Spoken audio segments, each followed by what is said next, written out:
That should be the spirit. IPL tourney ರದ್ದು ಬೆನ್ನಲ್ಲೇ RCB ಜೈ ಹಿಂದ್ ಅಂತ ಪೋಸ್ಟ್ ಮಾಡಿದೆ. ವಂಡರ್ಫುಲ್. ದೇಶಕ್ಕೆ ಒಳ್ಳೇದಾಗಬೇಕು, ನಮ್ಮ ಈ ದೇಶದ ಸ್ಫೂರ್ತಿ ಏನಿದೆಯಲ್ಲ ಅದು ನಮ್ಮ ಸ್ಫೂರ್ತಿ ಆಗಬೇಕು. ಜೈ ಹಿಂದ್ ಅಂತ RCB ಪೋಸ್ಟ್ ಮಾಡಿದೆ. ಬ್ರೇಕ್ ಆದ ನಂತರ ಮುಂದೆ ಈ ಸ್ಟೆಪ್ ಇದೆಯಲ್ಲ, ಈ ಹಂತ ಬಹಳ ಇಂಪಾರ್ಟೆಂಟ್. ಸೊ ಈಗ ಮುಂದೆ ಏನ್ ಮಾಡಬೇಕು ಅನ್ನೋಂಥದ್ದು ನೀವು ಮಿಲಿಟರಿ ದೃಷ್ಟಿಯಿಂದನೂ ಹೇಳ್ತಾ ಇದ್ದೀವಿ, ರಾಜಕೀಯ ನೇತೃತ್ವದ ದೃಷ್ಟಿಯಿಂದ ಇದು ಮಿಲಿಟರಿ ದೃಷ್ಟಿಯಿಂದ ನಾವು ಆಗಲೇ ಬೇಕಾದಷ್ಟು ಮಾತಾಡದೇ ಇದೆ ವಿಷಯ. ಆದ್ರೆ ಇವತ್ತಿನ ಸಿಚುವೇಶನ್ ಬಗ್ಗೆ ನಾವು ಗಮನ ಕೊಡಬೇಕು. ಫಸ್ಟ್ ಇವತ್ತು ಬೆಳಿಗ್ಗೆ ಏನಾಗಿದೆ, ಇವರು JD Vance we will not interfere in your war ಅಂದ್ರು ಬೆಳಿಗ್ಗೆ. ಅವರು ಅಕ್ಸೆಪ್ಟ್ ಮಾಡ್ಕೊಂಡಿದ್ದಾರೆ there is a war between India and Pakistan. ಎರಡನೇದಾಗಿ ಇವತ್ತು ಅವರಿಗೆ ಪಾಕಿಸ್ತಾನಕ್ಕೆ ಯಾವ ಸ್ಥಿತಿ ಇದೆ ಅಂದ್ರೆ, ಅವ್ರಿಗೆ they cannot hold for more than 7 days. ಅವ್ರಿಗೆ ಫ್ಯೂಲ್ ಇಲ್ಲ, ಅಮ್ಯುನಿಷನ್ ಇಲ್ಲ, ಅವರು ಚೈನೀಸ್ ಎಕ್ವಿಪ್ಮೆಂಟ್ ಕೆಲಸ ಮಾಡ್ತಾ ಇಲ್ಲ, PL-15 ಇದನ್ನ ಕ್ಷಿಪಣಿಗಳೇ ಕೆಲಸ ಮಾಡ್ತಾ ಇಲ್ಲ, ಮಿರಾಜ್ 5 ಮಾಡ್ತಾ ಇಲ್ಲ, ಮಿರಾಜ್ 3 ಮಾಡ್ತಾ ಇಲ್ಲ, JF-17 ನಾವೇ ಹೊಡೆದಾಕಿದ್ದೀವಿ. ಸೊ ಈ ತರ ಸಿಚುವೇಶನ್ ಅವರು ಇರೋದ್ರಿಂದ ಅವರು ಬರೇ ಒಂಥರ ಬ್ರೇವಡೋ ಇಂದ ಅಸೀಬ್ ಮುನೀರ್ ಒಂದು ಇದನ್ನ ಮಿಸ್ಅಡ್ವೆಂಚರ್ ಇಂದ ಮುಂದುವರ್ಸಕ್ಕಾಗತ್ತ ಅವ್ರಿಗೆ ಇದನ್ನ ಯುದ್ಧ ಆಗಲ್ಲ. ಸೊ ಆಗ ಅವ್ರಿಗೆ ಬೇರೆ ಆಪ್ಷನ್ನೇ ಇಲ್ಲ. ಈಗ ಏನಾದ್ರು ಮಾಡಿ ಅವ್ರಿಗೆ ಯುದ್ಧ ವಿರಾಮ ಮಾಡಬೇಕು ಅಥವಾ ಇದನ್ನ ಕಂಪ್ಲೀಟ್ ಆಗಿ ಸೀಸ್ಫೈರ್ ಮಾಡಬೇಕು. ಸೀಸ್ಫೈರ್ ಮಾಡ್ಬೇಕಾದ್ರೆ ಅವ್ರು ತಿರ್ಗಾ ಅದೇ ದೇಶಗಳಿಗೆ ಹೋಗಿ ಕೇಳ್ಕೋಬೇಕು, ಇಲ್ಲ ನೀವು ಮೀಡಿಯೇಟ್ ಮಾಡಿ ನಾವು ಯುದ್ಧ ಮಾಡಕ್ಕೆ. ಓಕೆ, ಒಂದು ಹೊಸ ವಿಡಿಯೋ ಒಂದು ರಿಲೀಸ್ ಆಗಿದೆ. ಪಾಕ್ ಪೋಸ್ಟ್ ಅನ್ನ ಡಿಸ್ಟ್ರಾಯ್ ಮಾಡಿರುವಂತ ಒಂದು ವಿಡಿಯೋ ಈಗ ನೋಡಿ, ಯಾವ ತರ ಹೊಡೆದು ಬಿಸಾಕಿದ್ದಾರೆ ಅಂತ. ಆಮೇಲೆ ವೀಕ್ಷಕರು, ಈ ಸೋಷಿಯಲ್ ಮೀಡಿಯಾಗಳಲ್ಲಿ ಕೆಲವು ನಕಲಿ ವಿಡಿಯೋಗಳೆಲ್ಲ ಹಾರಾಡ್ತಾ ಇದೆ.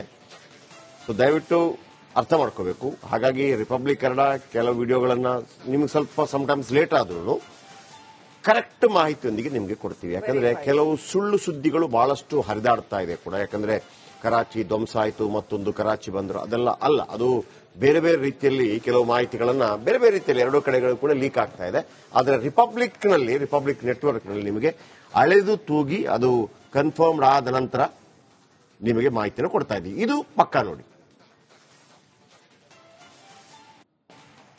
ಯಾವ ತರ ಹೊಡೆದುರುಳಿಸ್ತಾ ಇದ್ದಾರೆ ಅಂತೇಳಿ.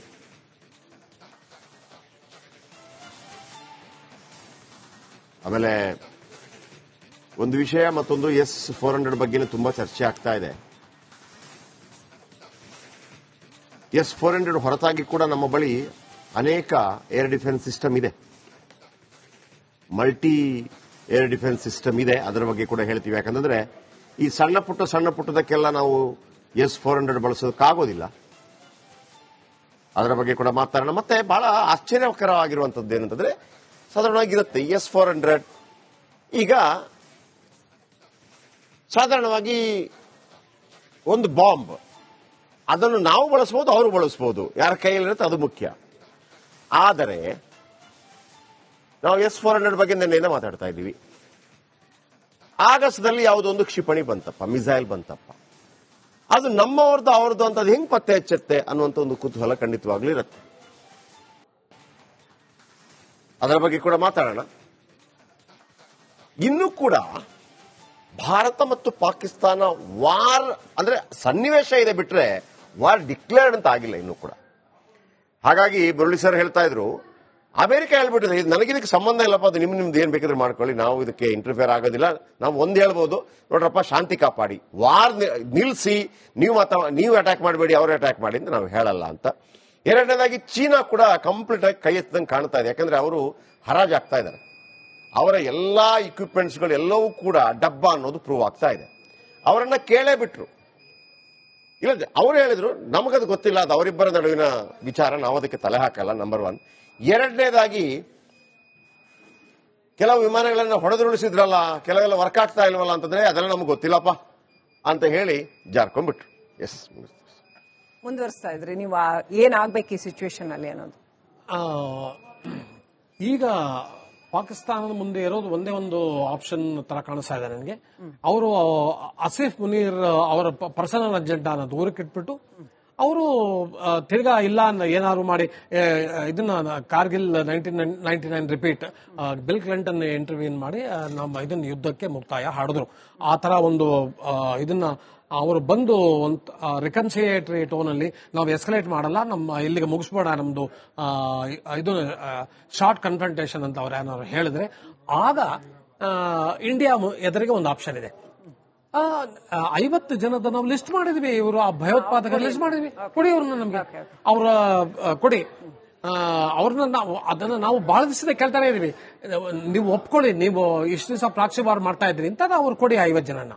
ಇನ್ಫ್ಯಾಕ್ಟ್ ನಾನಾಗಿದ್ರೆ ನಾ ಈ ಮಾತು ಇದರಲ್ಲಿ ಕೂತ್ಕೊಂಡು ನಿಮ್ಗೂ ಹೇಳಿದೆ, ನಾನಾಗಿದ್ರೆ ಹೇಳ್ತಾ ಇದ್ದೆ POKನು ಕೊಟ್ಬಿಡಿ, ಸುಮ್ಮನೆ ಯಾತಕ್ಕೆ ನಾವು ಎಫರ್ಟ್ ಹಾಕ್ಬೇಕು, POKಗೆ ಕೊಟ್ಬಿಡಿ ನೀವು ಸೆಕ್ಷನ್ ವ್ಯಾಲಿನ. ಬಹಳ ಜನಗಳ ಒಪಿನಿಯನ್ ಈಗ POKನ ನಾವು ಭಾರತದ ಒಳಗಡೆ ಸೇರಿಸ್ಕೊಂಡ್ಬಿಡ್ಬೇಕು, ರೈಟ್ ಟೈಮ್ ಅಂತ. ನೀವು ಸೆಕ್ಷನ್ ವ್ಯಾಲಿನ ಕೊಟ್ಬಿಟ್ಟಿದ್ದೀರಾ ಚೈನಾಗೆ, ಪರವಾಗಿಲ್ಲ 5300 square kilometre. That should be the spirit. IPL tourney ರದ್ದು ಬೆನ್ನಲ್ಲೇ RCB ಜೈ ಹಿಂದ್ ಅಂತ ಪೋಸ್ಟ್ ಮಾಡಿದೆ. ವಂಡರ್ಫುಲ್. ದೇಶಕ್ಕೆ ಒಳ್ಳೇದಾಗಬೇಕು, ನಮ್ಮ ಈ ದೇಶದ ಸ್ಫೂರ್ತಿ ಏನಿದೆಯಲ್ಲ ಅದು ನಮ್ಮ ಸ್ಫೂರ್ತಿ ಆಗಬೇಕು, ಜೈ ಹಿಂದ್ ಅಂತ RCB ಪೋಸ್ಟ್ ಮಾಡಿದೆ. ಕ್ವಿಕ್ ಬ್ರೇಕ್ ಆದ ನಂತರ ಮುಂದೆ ಈ ಸ್ಟೆಪ್ ಇದೆಯಲ್ಲ, ಈ ಹಂತ ಬಹಳ ಇಂಪಾರ್ಟೆಂಟ್. ಸೊ ಈಗ ಮುಂದೆ ಏನ್ ಮಾಡಬೇಕು ಅನ್ನೋಂಥದ್ದು ನೀವು ಮಿಲಿಟರಿ ದೃಷ್ಟಿಯಿಂದನೂ ಹೇಳ್ತಾ ಇದ್ದೀರಿ, ರಾಜಕೀಯ ನೇತೃತ್ವದ ದೃಷ್ಟಿಯಿಂದ ಇದು ಮಿಲಿಟರಿ ದೃಷ್ಟಿಯಿಂದ ನಾವು ಆಗ್ಲೇ ಬೇಕಾದಷ್ಟು ಮಾತಾಡದೇ ಇದೆ ವಿಷಯ. ಆದ್ರೆ ಇವತ್ತಿನ ಸಿಚುವೇಶನ್ ಬಗ್ಗೆ ನಾವು ಗಮನ ಕೊಡಬೇಕು. ಫಸ್ಟ್ ಇವತ್ತು ಬೆಳಿಗ್ಗೆ ಏನಾಗಿದೆ, ಇವರು JD Vance we will not interfere in your war ಅಂದ್ರು ಬೆಳಿಗ್ಗೆ. ಅವರು ಅಕ್ಸೆಪ್ಟ್ ಮಾಡ್ಕೊಂಡಿದ್ದಾರೆ there is a war between India and Pakistan. ಎರಡನೇದಾಗಿ ಇವತ್ತು ಅವರಿಗೆ ಪಾಕಿಸ್ತಾನಕ್ಕೆ ಯಾವ ಸ್ಥಿತಿ ಇದೆ ಅಂದ್ರೆ, ಅವ್ರಿಗೆ they cannot hold for more than 7 days. ಅವರಿಗೆ ಫ್ಯೂಲ್ ಇಲ್ಲ, ಅಮ್ಯುನಿಷನ್ ಇಲ್ಲ, ಅವರು ಚೈನೀಸ್ ಎಕ್ವಿಪ್ಮೆಂಟ್ ಕೆಲಸ ಮಾಡ್ತಾ ಇಲ್ಲ, PL-15 ಇದನ್ನ ಕ್ಷಿಪಣಿಗಳೇ ಕೆಲಸ ಮಾಡ್ತಾ ಇಲ್ಲ, ಮಿರಾಜ್ 5 ಮಾಡ್ತಾ ಇಲ್ಲ, ಮಿರಾಜ್ 3 ಮಾಡ್ತಾ ಇಲ್ಲ, JF-17 ನಾವೇ ಹೊಡೆದಾಕಿದ್ದೀವಿ.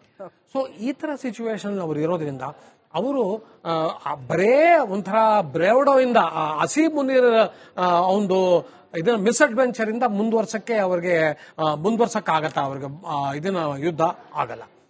ಸೊ ಆಗ ಅವ್ರಿಗೆ ಬೇರೆ ಆಪ್ಷನ್ನೇ ಇಲ್ಲ. ಈಗ ಏನಾದ್ರು ಮಾಡಿ ಅವ್ರಿಗೆ ಯುದ್ಧ ವಿರಾಮ ಮಾಡಬೇಕು ಅಥವಾ ಇದನ್ನ ಕಂಪ್ಲೀಟ್ ಆಗಿ ಸೀಸ್ ಫೈರ್ ಮಾಡಬೇಕು. ಸೀಸ್ ಫೈರ್ ಮಾಡ್ಬೇಕಾದ್ರೆ ಅವ್ರು ತಿರ್ಗಾ ಅದೇ ದೇಶಗಳಿಗೆ ಹೋಗಿ ಕೇಳ್ಕೋಬೇಕು, ಇಲ್ಲ ನೀವು ಮೀಡಿಯೇಟ್ ಮಾಡಿ ನಾವು ಯುದ್ಧ ಮಾಡಕ್ಕೆ. ಓಕೆ, ಒಂದು ಹೊಸ ವಿಡಿಯೋ ಒಂದು ರಿಲೀಸ್ ಆಗಿದೆ. ಪಾಕ್ ಪೋಸ್ಟ್ ಅನ್ನ ಡಿಸ್ಟ್ರಾಯ್ ಮಾಡಿರುವಂತ ಒಂದು ವಿಡಿಯೋ ಈಗ ನೋಡಿ, ಯಾವ ತರ ಹೊಡೆದು ಬಿಸಾಕಿದ್ದಾರೆ ಅಂತ. ಆಮೇಲೆ ವೀಕ್ಷಕರು, ಈ ಸೋಷಿಯಲ್ ಮೀಡಿಯಾಗಳಲ್ಲಿ ಕೆಲವು ನಕಲಿ ವಿಡಿಯೋಗಳೆಲ್ಲ ಹಾರಾಡ್ತಾ ಇದೆ. ಸೊ ದಯವಿಟ್ಟು ಅರ್ಥ ಮಾಡ್ಕೋಬೇಕು. ಹಾಗಾಗಿ ರಿಪಬ್ಲಿಕ್ ಕನ್ನಡ ಕೆಲವು ವಿಡಿಯೋಗಳನ್ನ ನಿಮ್ಗೆ ಸ್ವಲ್ಪ ಸಮಟೈಮ್ಸ್ ಲೇಟ್ ಆದ್ರೂ ಕರೆಕ್ಟ್ ಮಾಹಿತಿಯೊಂದಿಗೆ ನಿಮಗೆ ಕೊಡ್ತೀವಿ. ಯಾಕಂದ್ರೆ ಕೆಲವು ಸುಳ್ಳು ಸುದ್ದಿಗಳು ಬಹಳಷ್ಟು ಹರಿದಾಡ್ತಾ ಇದೆ ಕೂಡ. ಯಾಕಂದ್ರೆ ಕರಾಚಿ ಧ್ವಂಸ ಆಯಿತು, ಮತ್ತೊಂದು ಕರಾಚಿ ಬಂದ್ರು, ಅದೆಲ್ಲ ಅಲ್ಲ. ಅದು ಬೇರೆ ಬೇರೆ ರೀತಿಯಲ್ಲಿ ಕೆಲವು ಮಾಹಿತಿಗಳನ್ನ ಬೇರೆ ಬೇರೆ ರೀತಿಯಲ್ಲಿ ಎರಡೂ ಕಡೆಗಳು ಕೂಡ ಲೀಕ್ ಆಗ್ತಾ ಇದೆ. ಆದರೆ ರಿಪಬ್ಲಿಕ್ ನೆಟ್ವರ್ಕ್ ನಲ್ಲಿ ನಿಮಗೆ ಅಳೆದು ತೂಗಿ ಅದು ಕನ್ಫರ್ಮ್ಡ್ ಆದ ನಂತರ ನಿಮಗೆ ಮಾಹಿತಿನ ಕೊಡ್ತಾ ಇದ್ದೀವಿ. ಇದು ಪಕ್ಕಾ ನೋಡಿ ಯಾವ ತರ ಹೊಡೆದುರುಳಿಸ್ತಾ ಇದ್ದಾರೆ ಅಂತೇಳಿ.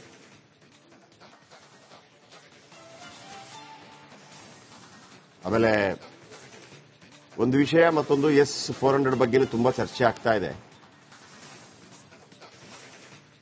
S-400 ಹೊರತಾಗಿ ಕೂಡ ನಮ್ಮ ಬಳಿ ಅನೇಕ ಏರ್ ಡಿಫೆನ್ಸ್ ಸಿಸ್ಟಮ್ ಇದೆ, ಮಲ್ಟಿ ಏರ್ ಡಿಫೆನ್ಸ್ ಸಿಸ್ಟಮ್ ಇದೆ. ಅದರ ಬಗ್ಗೆ ಕೂಡ ಹೇಳ್ತೀವಿ. ಯಾಕಂದ್ರೆ ಈ ಸಣ್ಣ ಪುಟ್ಟದಕ್ಕೆಲ್ಲ ನಾವು S-400 ಬಳಸೋದಕ್ಕಾಗೋದಿಲ್ಲ.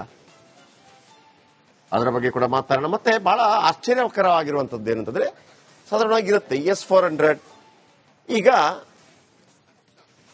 ಸಾಧಾರಣವಾಗಿ ಒಂದು ಬಾಂಬ್, ಅದನ್ನು ನಾವು ಬಳಸಬಹುದು, ಅವರು ಬಳಸಬಹುದು, ಯಾರ ಕೈಯಲ್ಲಿರುತ್ತೆ ಅದು ಮುಖ್ಯ. ಆದರೆ ನಾವು S-400 ಬಗ್ಗೆ ನಿನ್ನೆ ಮಾತಾಡ್ತಾ ಇದ್ದೀವಿ. ಆಗಸದಲ್ಲಿ ಯಾವುದೊಂದು ಕ್ಷಿಪಣಿ ಬಂತಪ್ಪ, ಮಿಸೈಲ್ ಬಂತಪ್ಪ, ಅದು ನಮ್ಮವ್ರದ್ದು ಅವ್ರದ್ದು ಅಂತ ಹೆಂಗ್ ಪತ್ತೆ ಹಚ್ಚತ್ತೆ ಅನ್ನುವಂತ ಒಂದು ಕುತೂಹಲ ಖಂಡಿತವಾಗ್ಲೂ ಇರುತ್ತೆ. ಅದರ ಬಗ್ಗೆ ಕೂಡ ಮಾತಾಡೋಣ. ಇನ್ನೂ ಕೂಡ ಭಾರತ ಮತ್ತು ಪಾಕಿಸ್ತಾನ ವಾರ್ ಅಂದ್ರೆ ಸನ್ನಿವೇಶ ಇದೆ ಬಿಟ್ರೆ ವಾರ್ ಡಿಕ್ಲೇರ್ಡ್ ಅಂತ ಆಗಿಲ್ಲ ಇನ್ನೂ ಕೂಡ. ಹಾಗಾಗಿ ಮುರಳಿ ಸರ್ ಹೇಳ್ತಾ ಇದ್ರು, ಅಮೆರಿಕ ಹೇಳ್ಬಿಟ್ಟಿದೆ ನನಗಿದಕ್ಕೆ ಸಂಬಂಧ ಇಲ್ಲಪ್ಪ, ಅದು ನಿಮ್ದು ಏನ್ ಬೇಕಾದ್ರೆ ಮಾಡ್ಕೊಳ್ಳಿ, ನಾವು ಇದಕ್ಕೆ ಇಂಟರ್ಫಿಯರ್ ಆಗೋದಿಲ್ಲ.